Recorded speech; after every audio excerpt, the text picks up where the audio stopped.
Cuando tenía 5 años, asistía a una escuela primaria que, hasta donde podía entender, estaba enfrascada en la importancia de aprender por medio de la actividad. Era parte de un programa nuevo diseñado para posibilitar que los niños se desarrollaran a su propio ritmo. Para facilitar esto, la escuela alentaba a los profesores a que confeccionaran planes de estudio inventivos. A cada profesor se le daba la libertad de crear sus propios temas, los cuales estarían en efecto por la duración del año, y todas las lecciones de las diversas asignaturas estarían diseñadas con el espíritu de este tema. Los temas recibían el nombre de grupos. Había 4 grupos: espacio, mar, tierra y comunidad, el grupo en el que yo estaba.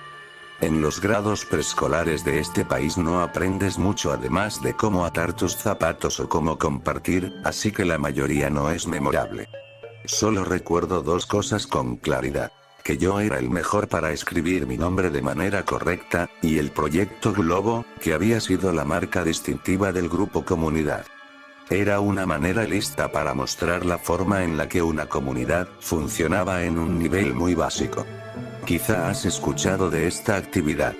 Un viernes al comienzo del año, llegamos al salón y vimos que había un globo inflado con helio atado a cada uno de nuestros escritorios. También había un marcador, un lápiz tinta, un pedazo de papel y un sobre. El proyecto consistía en escribir una nota, ponerla en el sobre y atarla al globo, sobre el cual podíamos hacer un dibujo si queríamos.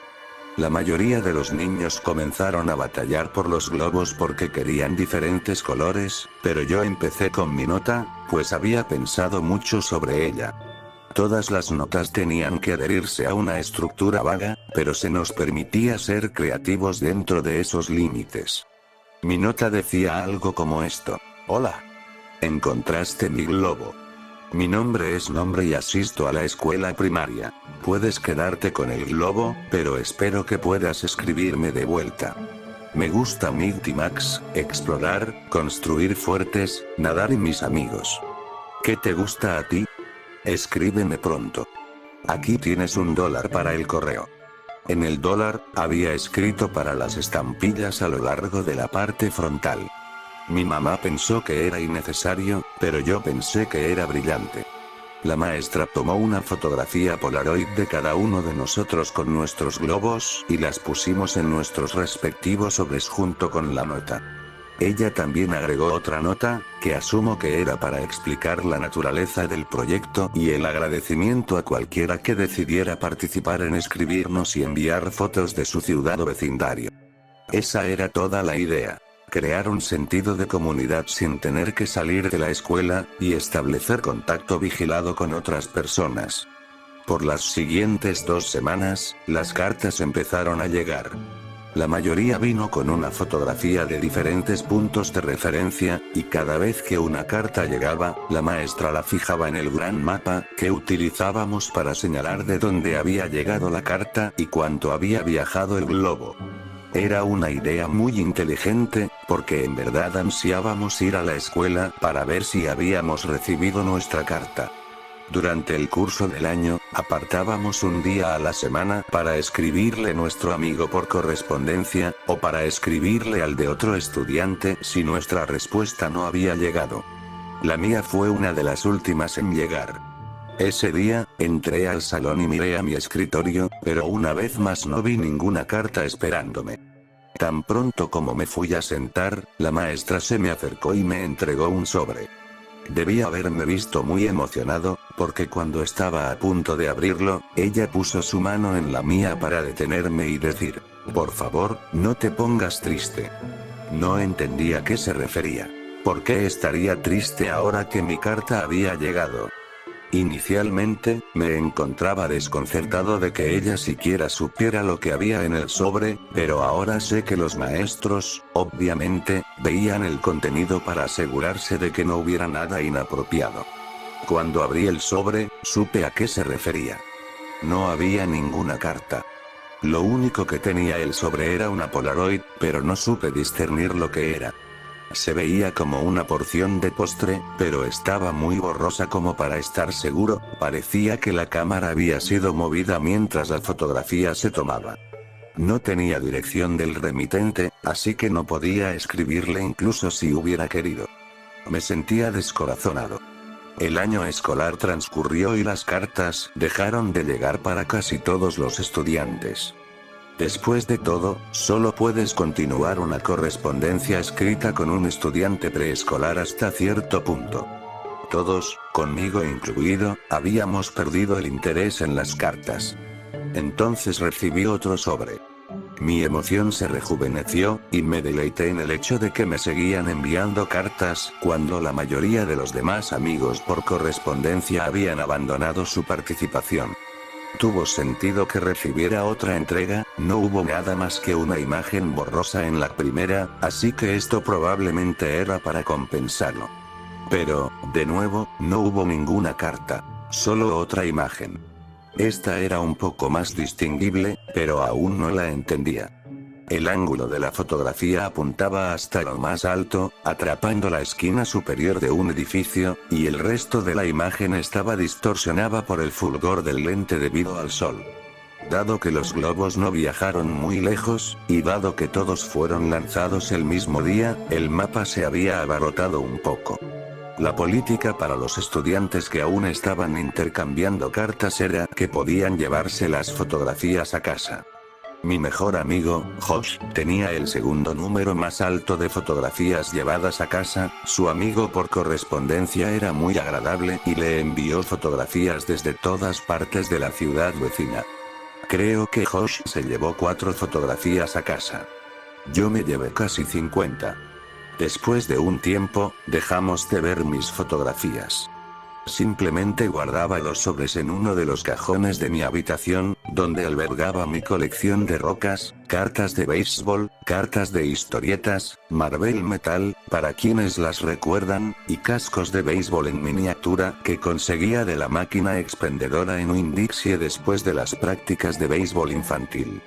Para Navidad de ese año, mi mamá me había dado una máquina de granizados pequeña, y Josh en verdad la había codiciado, tanto que sus padres le compraron una ligeramente mejor para su cumpleaños el día antes de Año Nuevo. El verano siguiente, tuvimos la idea de que crearíamos una tienda de granizados para hacer dinero. Pensábamos que haríamos una fortuna vendiendo los granizados a $1. Josh vivía en un vecindario diferente, así que eventualmente decidimos que el mío sería mejor porque había muchas personas interesadas en sus céspedes. Los jardines en mi vecindario eran más grandes. Hicimos esto por 5 fines de semana consecutivos, hasta que mi mamá nos dijo que teníamos que parar. En la 5ª semana, Josh y yo estábamos contando nuestro dinero. Hicimos un total de $16 ese día y los dividimos equitativamente. Cuando Josh me pasó mi $5, un sentimiento de sorpresa profunda me consumió. El dólar decía para las estampillas. Josh notó mi impresión y me preguntó si había contado mal. Le relaté la historia del dólar, y él hizo un comentario sobre lo genial que era. A medida que pensaba sobre ello, estuve de acuerdo. Me inundó la idea de que el dólar había vuelto a mí después de haber cambiado tantas manos. Le dije a Josh que tenía que mostrarle algo. De vuelta en mi habitación, abrí el cajón y saqué un lote de sobres. Comencé con la primera fotografía, e inspeccionamos unas 10 hasta que Josh perdió el interés y me preguntó si quería ir a jugar en la fosa, una fosa de tierra calle abajo, antes de que su mamá lo viniera a recoger, así que eso fue lo que hicimos. Tuvimos una guerra de barro por un tiempo, pero fui interrumpido muchas veces por el crujido de los arbustos a nuestro alrededor. Había mapaches y gatos callejeros que vivían ahí, pero esto estaba haciendo un poco más de ruido, e intercambiamos teorías de lo que podría ser en un intento por asustarnos mutuamente. Mi última conjetura fue que era una momia, pero al final Josh siguió insistiendo con que era un robot por los sonidos que escuchábamos. Antes de irnos, se puso un poco serio y fijó sus ojos en los míos. ¿Tú también lo escuchaste, no? Sonó como un robot. Lo escuchaste, ¿verdad? Lo había escuchado, y puesto que sonó mecánico, concordé en que probablemente era un robot. Es hasta ahora que entiendo qué fue lo que escuchamos. Cuando regresamos, la mamá de Josh nos estaba esperando junto a mi mamá en la mesa de la cocina. Josh le dijo a su mamá acerca del robot. Nuestras mamás rieron y Josh se fue a casa. Mi mamá y yo comimos la cena, y luego me fui a la cama. No me quedé en la cama mucho tiempo antes de salir por debajo de las sábanas y decidir que, a raíz de los eventos del día, iba a revisar los sobres. Todo el asunto me parecía mucho más llamativo ahora. Tomé el primer sobre, lo coloqué en el suelo y puse la Polaroid de poste encima. Coloqué el segundo sobre a un lado y le puse encima la Polaroid con el ángulo extraño del edificio. Hice esto con cada una de las fotografías hasta que formaron una cuadrícula de 5-10. Me habían enseñado a ser cuidadoso con aquellas cosas que estaba coleccionando, incluso si no estaba seguro de su valor. Noté que las fotografías, gradualmente, se hicieron más discernibles. Había un árbol con un ave en él, una señal de límite de velocidad, cables eléctricos, un grupo de personas caminando en un edificio. Y luego vi algo que me irritó tan poderosamente que, mientras escribo esto, puedo recordar con precisión el sentirme mareado, solo capaz de rumiar un pensamiento insistente. ¿Por qué estoy en esta fotografía? En esa imagen de un grupo de personas entrando a un edificio, me vi a mí mismo sosteniendo la mano de mi mamá al final de una multitud de personas. Nos encontrábamos hasta el borde de la fotografía, pero innegablemente éramos nosotros. Y a medida que mis ojos se sumergieron en el mar de Polaroids, me sentí todavía más ansioso. Era un sentimiento bastante raro. No era miedo, era el presentimiento de que estaba en problemas. No estoy seguro de por qué fui embestido por esa sensación, pero estaba sentado ahí luchando con la noción indiscutible de que había hecho algo malo. Y solo se intensificó cuando vi las demás fotografías. Me encontraba en todas las imágenes. Ninguna de ellas era un primer plano, ninguna de ellas eran solo de mí. Pero yo estaba en cada una de las capturas, a un costado, en el fondo, en la parte baja del marco.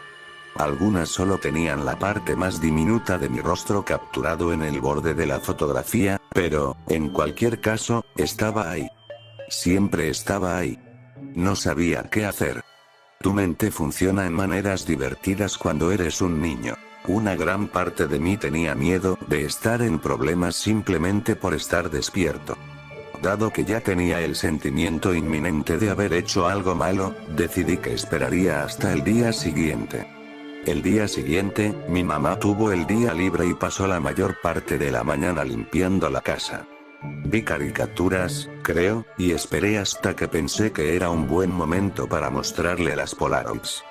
Cuando ella salió a traer el correo, agarré un par de fotografías y las puse en la mesa frente a mí mientras esperaba que ella volviera a entrar. Cuando regresó, ya estaba abriendo el correo y apartó algo de correo basura. Alcé mi voz. Mamá, ¿puedes venir un segundo? Tengo estas fotografías. Un momento, cariño. Necesito marcar esto en el calendario. Después de 1 minuto o 2, ella se acercó detrás de mí y me preguntó qué era lo que necesitaba. Podía oírla barajando el correo a mis espaldas, pero yo solo observaba las Polaroids y le conté sobre ellas. Conforme se lo explicaba y señalaba las fotografías, sus ajás frecuentes disminuyeron, y de súbito estaba completamente en silencio. El próximo sonido que escuché de ella se escuchó como si estuviera tratando de recuperar su aliento en una habitación desprovista de aire. Al menos sus jadeos trabajosos fueron dominados, y simplemente botó el correo restante en la mesa, dirigiéndose al teléfono de la cocina. Mamá. Lo siento, no sabía nada. No te molestes conmigo. Ella estaba caminando de adelante hacia atrás con el teléfono presionado en su oreja. Jugué nerviosamente con el correo que estaba a un lado de mis Polaroids. El primer sobre tenía algo sobresaliendo que jalé ansiosa e imprudentemente hasta que salió. Era otra Polaroid. Confundido, pensé que una de mis Polaroids se había colado de alguna forma cuando ella tiró el correo.